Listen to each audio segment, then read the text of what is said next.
बच्चों, आज हम लोग प्रायिकता चैप्टर पढ़ेंगे। इस प्रायिकता को अंग्रेजी में हम लोग प्रोबेबिलिटी बोलते हैं। क्या आपने इससे पहले कहीं प्रायिकता शब्द का नाम सुना है? शायद आपने नहीं सुना होगा। चलिए, अभी आपको मैं कुछ उदाहरण की सहायता से इस प्रायिकता को समझाने का कोशिश करता हूँ। आप क्रिकेट का मैच खेलते होंगे, उसमें क्या होता है? अब सबसे पहले किसको बैटिंग करने के लिए भेजना पसंद करेंगे? अब सबसे पहले उसी को बैटिंग करने के लिए भेजना पसंद करेंगे जो आपके लिए उस मैच में ज़्यादा रन बना सके। आप कैसे समझते हैं कि वो आपके लिए ज़्यादा रन बनाएगा?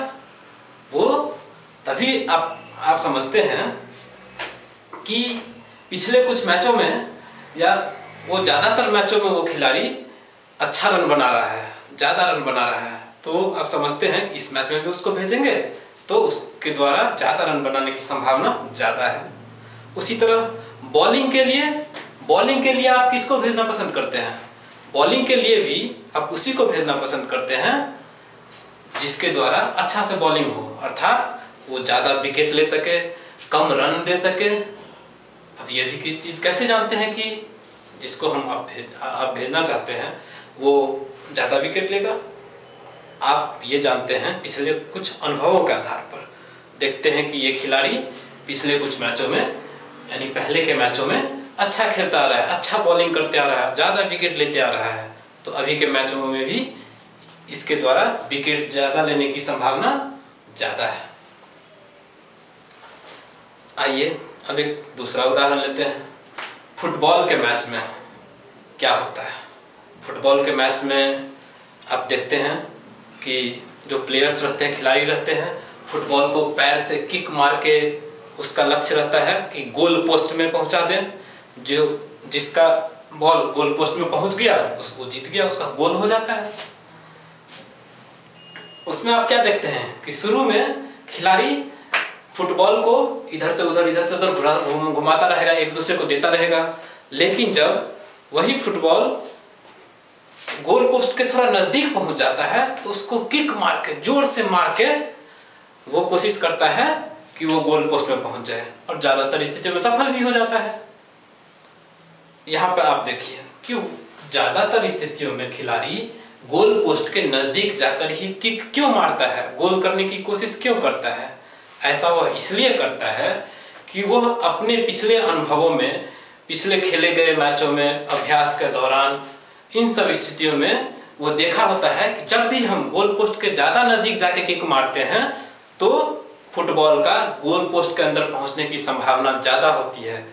वहीं पर जब हम दूर से मारते हैं, दूर से किक करते हैं बॉल को, तो वो फुटबॉल जो है गोल पोस्ट के अंदर पहुंचने का संभावना कम होता है। तो इसीलिए वो जब नज़दीक जाता है तो किक मारता है। आइए एक और आपको इंटरेस्टिंग, बड़ा ही रोचक उदाहरण देता हूं। जब आपके पिताजी घर पे नहीं होते हैं, कहीं गए हुए होते हैं, किसी रिश्तेदारों के यहाँ गए हुए होते हैं, आप बहुत खुश हो जाते हैं उस दिन। क्यों? क्योंकि दिन भर आपके पास समय है, समय ही समय है, दिन भर खेलो, कोई कुछ करने वाला नहीं है, पिताजी के द्वारा ना डांट मिलेगी ना पिटाई खाऊंगा। आप ये सोच के बहुत खुश होते हैं। ऐसा क्यों? यहाँ पर भी आप अपने अनुभवों का प्रयोग करते हैं। आप देखते हैं कि जब जब पिताजी घर से बाहर रहे हैं और आप खेले भी हैं, घर पे दिन भर खेलते रहे हैं, आप देखते हैं कि आपकी पिटाई नहीं होती है। बहुत कम स्थितियों में ऐसा होता है कि या तो पिटाई होती है या डांट मिलता है, जब पिताजी आपके घर पे नहीं होते हैं।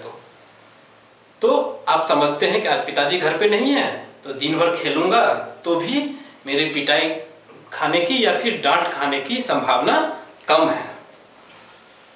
तो यहाँ पर भी आपने पिछले अनुभवों का प्रयोग किया आज का निर्णय लेने में। चलिए अब एक और उदाहरण लेते हैं। ये है, मान लीजिए कि आप में से कोई बीमार हो गया। क्या होता है उसमें? बीमार हो गया तो उसको डॉक्टर के पास ले जाना होता है। बहुत सारे डॉक्टर होते हैं बाजार में, आपके आसपास में बहुत सारे डॉक्टर होते हैं, तो उसमें तो ऐसा नहीं होता है कि आप किसी भी डॉक्टर के पास चले जाते हैं, आप वैसा ही डॉक्टर के पास जाना पसंद करते हैं जिसके पास आपका इलाज हो पाए।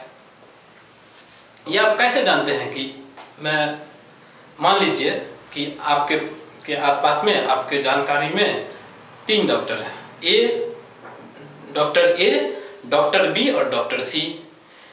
तो आपको पता चलेगा, आप अपने आस पड़ोस वालों से पूछिएगा, समाज वालों से, इधर उधर से, कहीं से दोस्तों से पूछिएगा, वो लोग बताएंगे कि डॉक्टर ए के पास जाओ तो तुम्हारा इलाज अच्छा हो जाएगा। नहीं नहीं, डॉक्टर बी के पास मत जाना क्योंकि वहाँ पे वो डॉक्टर अच्छा नहीं है। ये लोग आपको ऐसा क्यों बताते हैं? वो ऐसा इसलिए बताते हैं कि डॉक्टर ए के पास ज़्यादातर लोग जो गए हैं इलाज करवाने के लिए वो अच्छे हो गए हैं, ठीक हो गए हैं, और डॉक्टर बी के पास वहीं पे ज़्यादातर लोग नहीं ठीक हो पाए हैं। कहने का मतलब ये है कि अगर आप ए के पास जाओगे तो आपके ठीक होने का संभावना ज़्यादा है, बी के पास जाओगे तो आपके ठीक होने का संभावना कम है। यहाँ पर भी आपने क्या देखा कि आपने पिछले अनुभवों का प्रयोग करके अभी का निर्णय, आज का जो निर्णय लेना था डॉक्टर के पास जाने का, वो आप ले रहे हैं। चलिए एक और अन्य उदाहरण लेते हैं। वर्षा के दिनों में आप सुनते होंगे कि कोई बोल रहा है कि आज वर्षा होने की संभावना है, ज़्यादा है वर्षा होने की संभावना। दूसरे दिन वही आदमी बोलता है कि आज वर्षा होने की संभावना बहुत कम है। ऐसा क्यों होता है? जो आदमी ये बोल रहा है कि आज वर्षा होने की संभावना ज़्यादा है, वह अपने पिछले कुछ अनुभवों का यूज करके, अपने कुछ पिछले अनुभवों का प्रयोग करके आज का निर्णय ले रहा है। वो देख रहा है कि आज तो बादल छाया हुआ है, और जब जब बादल छाया हुआ होता है, ज़्यादातर स्थितियों में तो वर्षा हुई है, तो आज भी वर्षा होने की संभावना ज़्यादा है, इसीलिए वो बोल देता है कि आज वर्षा होने की संभावना ज़्यादा है। उसी तरह से अगर कोई बोलता है कि आज वर्षा होने की संभावना कम है, तो वो क्यों बोलता है? वो देखता है कि आज बादल नहीं छाया हुआ है, या फिर बादल छाया हुआ है, हवा तेज चल रही है। वो देखता है कि जब जब ऐसा स्थिति रहा है पिछले कुछ अनुभवों में कि बादल छाया हुआ है, तेज हवा चल रही है, तो वर्षा नहीं हुआ है ज़्यादातर स्थितियों में, तो आज भी वर्षा होने की संभावना बहुत कम है। इसीलिए वो अपने पिछले अनुभवों का प्रयोग करके बता देता है कि आज वर्षा कम होगा, वर्षा कम होने की संभावना है। अभी आपको हमने बहुत सारा एग्जाम्पल्स बताया, उदाहरण बताया, उसमें आपने क्या देखा कि क्रिकेट के मैच में जो बैट्समैन को पहले भेजने के लिए, या फिर बॉलर में किसको पहले भेजा जाए, या फिर किस फुटबॉल के मैच में नज़दीक जाके किक मारने के स्थिति में, या फिर किसी डॉक्टर के पास जाने की स्थिति में, या फिर आज वर्षा होने की संभावना ज़्यादा है वगैरह, इन सब स्थितियों में हम पिछले अनुभवों का प्रयोग करके अभी का निर्णय लेते हैं, अभी के बारे में संभावना व्यक्त करते हैं। तो यहाँ पे क्या होता है कि अनुभवों के आधार पर संभावना व्यक्त करते हैं। इसी को प्रायिकता में हम अनुभविक प्रायिकता बोलते हैं। उसको अंग्रेजी में एक्सपेरिमेंटल प्रोबेबिलिटी भी बोलते हैं।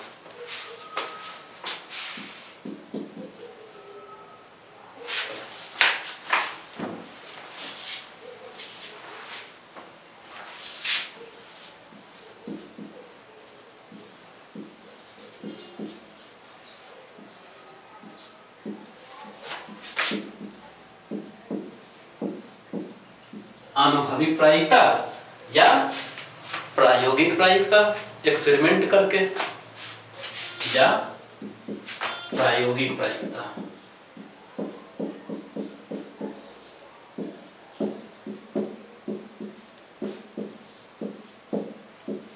अनुभविक प्रायिकता को अंग्रेजी में बोलते हैं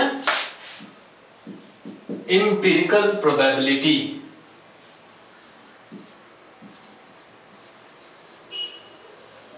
एम्पिरिकल प्रोबेबिलिटी। और प्रायोगिक प्रायिकता को अंग्रेजी में बोलते हैं एक्सपेरिमेंटल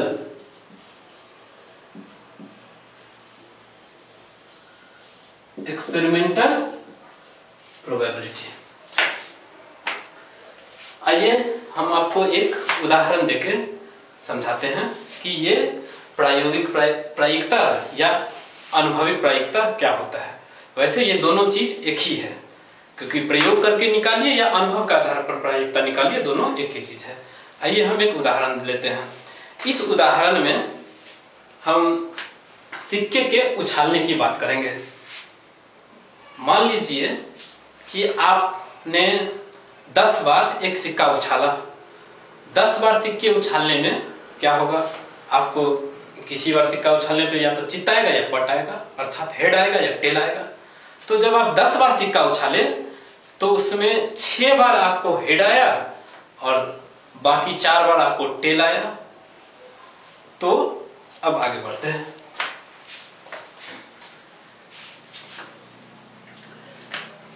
सिक्का कितने बार आपने उछाला? 10 बार। सिक्के की उछाल की संख्या कितनी हो गई? 10।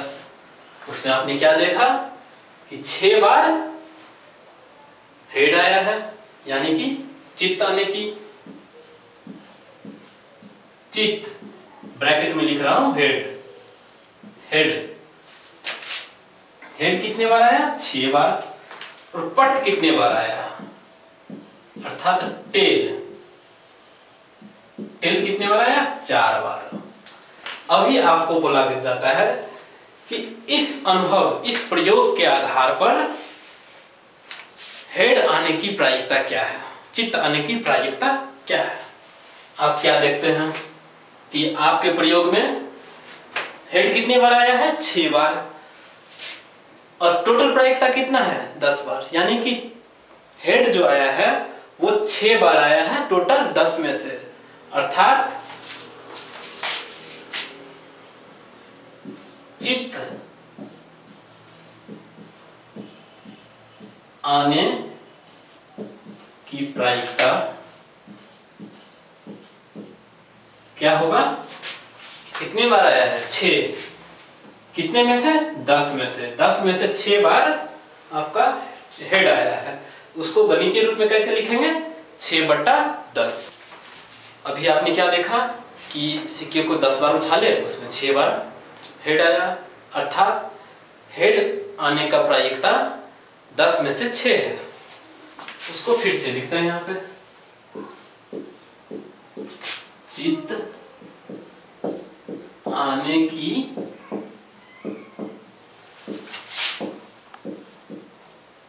प्रायिकता क्या है? 6/10, यानी कि 10 में से 6 बार चित्त आया है। उसी तरह से पट आने की प्रायिकता क्या होगा? पट आने की प्रायिकता क्या होगा? पट कितने बार आया है? 4 बार।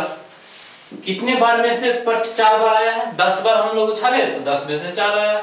उसको गणितीय रूप में कैसे लिखेंगे? 4/10। आप यहाँ पे क्या देखते हैं? चित्त 10 बार के उछाल में चित्त कितने बार आया? 6 बार। कुल उछाल कितने थे? 10। तो प्रायिकता निकालने के लिए क्या किए कि चित्त आने की संख्या कितनी है और कुल उछाल कितने हैं, उससे उसको भाग कर दिए। उसी तरह से पट आने की प्रायिकता कैसे निकाले हम कि पट कितने बार आया वो ले लिए और उसको भाग कर दिए कुल कितने बार सिक्का को हम उछाले हैं। तो हम अभी प्रायिकता को परिभाषित करेंगे, प्रायिकता का फॉर्मूला लिखेंगे, सूत्र क्या होता है वो लिखेंगे। और ये कौन सी प्रायिकता है? एक्सपेरिमेंटल यानी कि प्रायोगिक प्रायिकता है। हम लोग प्रयोग किए हैं, 10 बार सिक्का को उछाले हैं, उसके आधार पर हम प्रायिकता निकाल रहे हैं। तो इसीलिए इस प्रायिकता को हम अनुभविक या प्रायोगिक प्रायिकता बोलेंगे।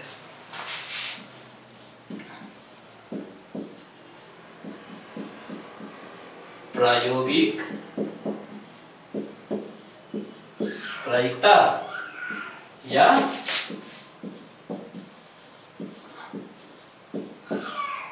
अनुभविक प्रायिकता,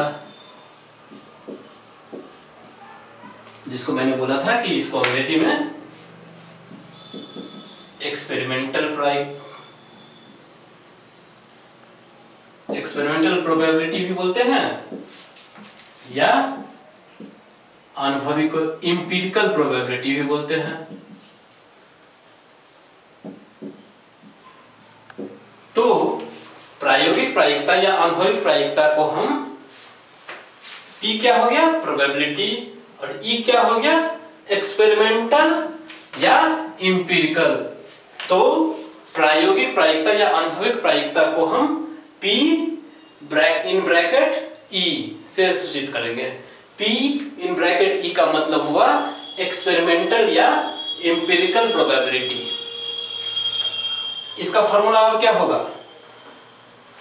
अभी जो आपने उदाहरण देखा था उसमें क्या था कि चित्त आने की प्रायिकता क्या था 6/10, यानी कि चित्त आने की संख्या 6 और कुल संख्या, कुल कितने बार ने आपने एक्सपेरिमेंट किया था, प्रयोग किया था, सिक्का को उछाला था, वो था 10। तो प्रायोगिक प्रायिकता होगा सिक्के के आने की कुल संख्या,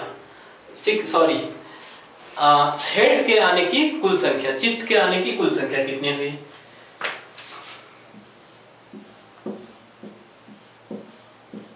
चित्त के आने की संख्या और इसको डिवाइड करेंगे, इसको भाग करेंगे आपने सिक्के को कुल कितने बार उछाला। सिक्के का कुल उछाल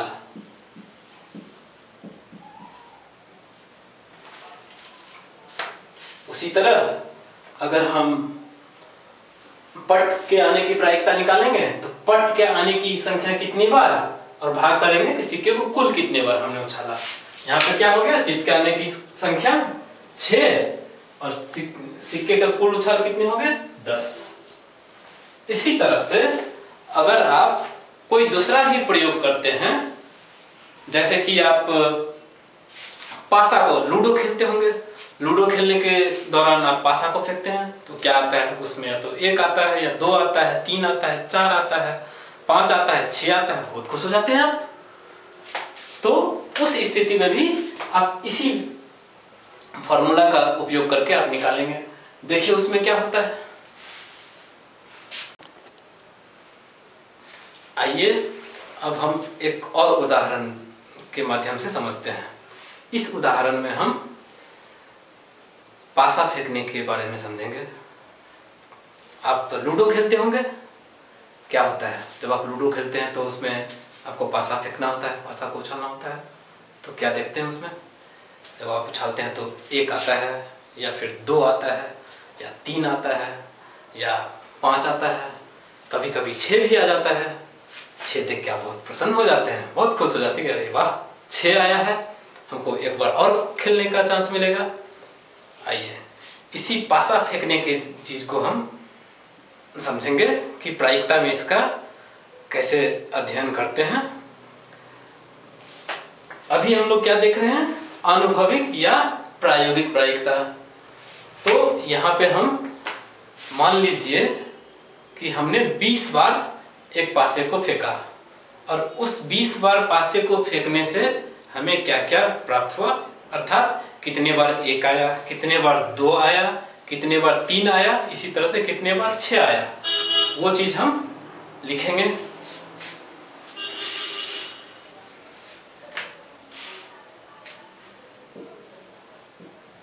पासा फेंकने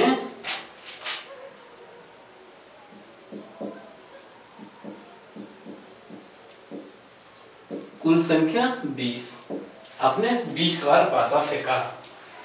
चलिए अभी एक टेबल के रूप में हम अभी के रिजल्ट को लिखेंगे कि जब आप पासा फेंके तो आपको क्या क्या कितने बार मिला। टेबल बनाते हैं पहले।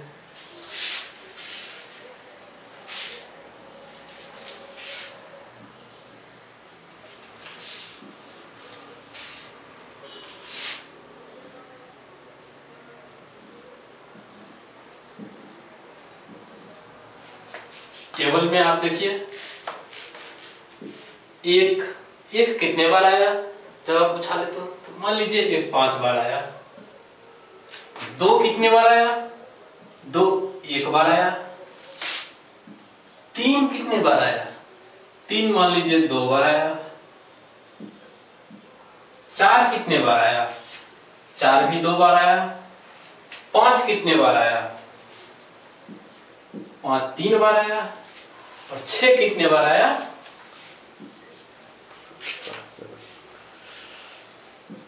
7 बार आया। जब आप सिक्का उछाले तो 1 5 बार आया, 2 1 बार आया, 3 2 बार आया, इसी तरह से 6 जो है वो 7 बार आया। तो इसमें इस प्रयोग के आधार पर ये आपका अनुभव हो गया कि 20 बार हम सिक्का 20 बार हम पासा फेंके तो आपको 1 कितने बार आया, 2 कितने बार आया, 3 कितने बार आया, 4 कितने बार आया, 5 कितने बार आया, 6 कितने बार आया। तो प्रायिकता के माध्यम से अभी हम अगर अनुभविक प्रायिकता निकालना है तो देखिए कैसे निकालते हैं। इस प्रयोग के आधार पर 1 के आने की प्रायिकता कितना है, 1 के आने की प्रायिकता, 1 के आने की कौन सी प्रायिकता, अनुभविक अर्थात प्रायोगिक, जब क्योंकि आपको प्रयोग करने से ये डेटा मिला है, ये संख्या सब प्रयोग करने से प्राप्त हुआ है। जब आप 20 बार पासा को फेंके उसके बाद ये प्राप्त हुआ है ये संख्या। तो 1 को आने की संभावना क्या होगा, 20 बार सिक्का पासा को फेंके उसमें 1 कितने बार आया, 5 बार ना, तो उसको गणितीय रूप में हम क्या लिखेंगे, 20 बार में से 5 बार आया 1 तो क्या लिखेंगे 5/20। उसी तरह से 2 के आने की प्रायिकता क्या होगा,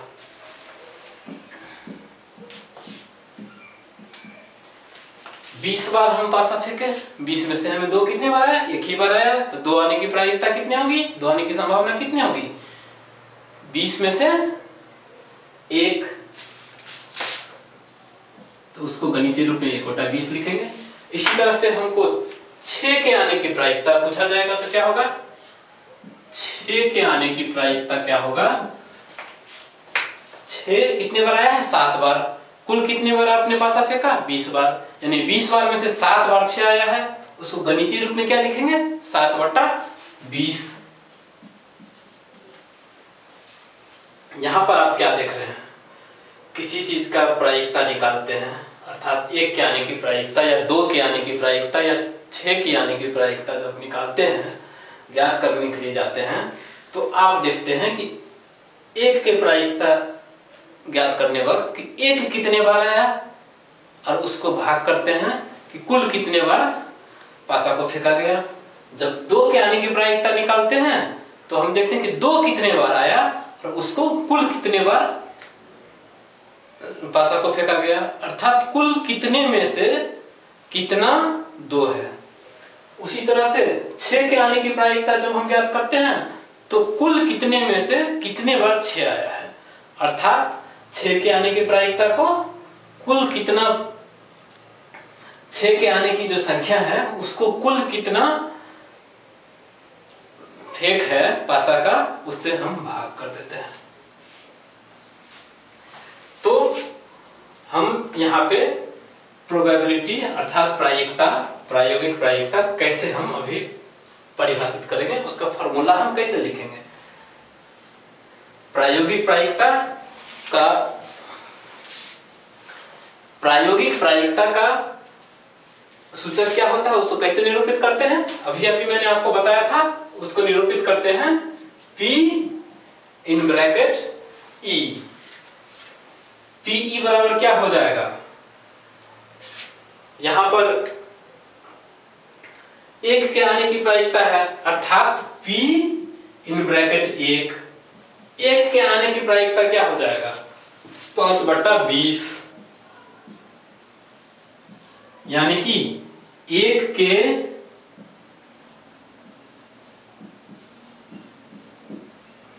आने की संख्या को भाग करेंगे पासा के कुल फेंक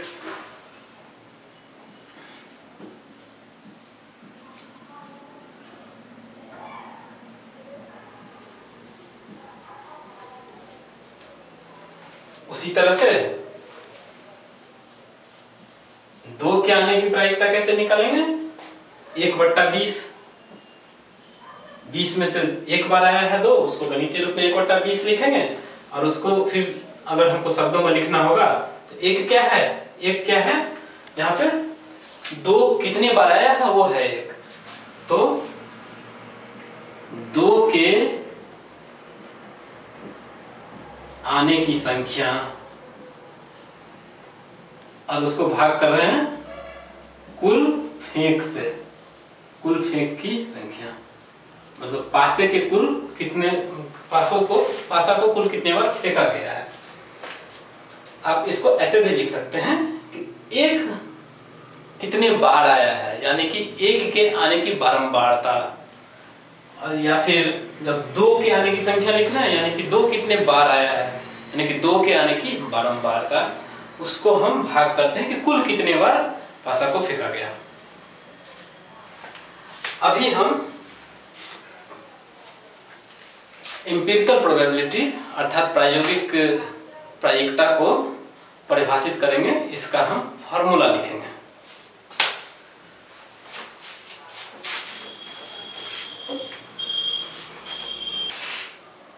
अभी हम प्रायोगिक प्रायिकता का फॉर्मूला लिखेंगे।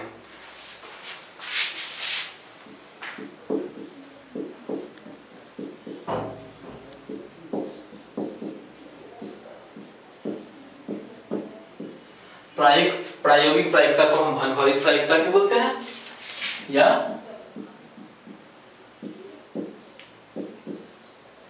अनुभविक प्रायिकता, इसको हम कैसे निरूपित करते हैं? P of E, P in bracket E equal to कितना हो गया? सिक्का उछालने के संदर्भ में आप क्या देखा था, आपने क्या देखा था कि सिक्का में चित कितने बार आया है, उसको भाग किए थे कि कुल कितने बार सिक्के को उछाला गया है। उसी तरह से जब हमने पासा को फेंका था तो पासा के फेंकने में एक कुल कितने बार एक आया है, उसको हम कुल कितने बार पासा को फेंका गया है वो किए थे, उससे हम डिवाइड किए थे। तो यहाँ पे PE यानी कि प्रायोगिक प्रायिकता या अनुभविक प्रायिकता, जिसको हम संक्षेप में अब से केवल प्रायिकता बोलेंगे। तो प्रायिकता जो है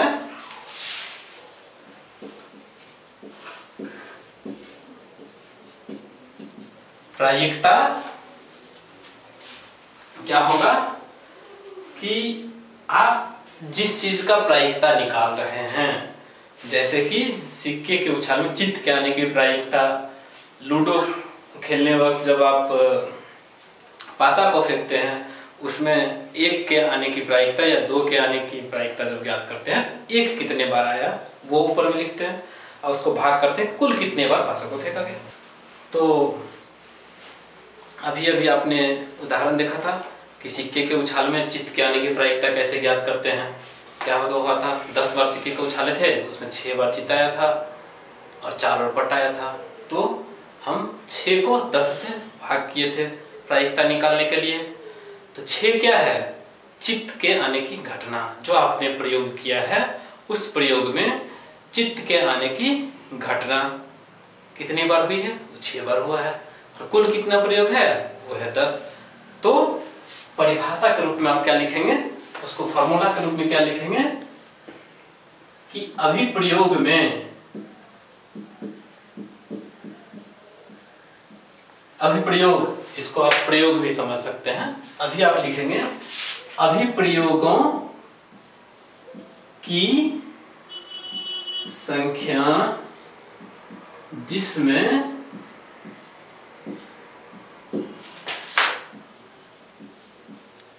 घटना घटी है, उसको किस चीज से विभाजित करेंगे, किस चीज से भाग करेंगे, अभिप्रयोगों की कुल संख्या।